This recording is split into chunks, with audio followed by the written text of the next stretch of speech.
Hello, and welcome to day 5 of Module 12, Friday, December 11th. It is a Friday, so we will not meet on Zoom as a class, but we will have conferences with Ernest.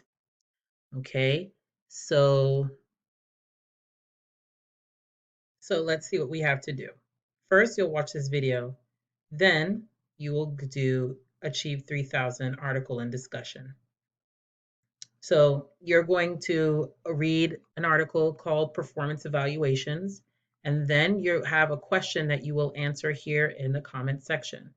The question is, how can a supervisor use a performance appraisal? How can a worker use this review?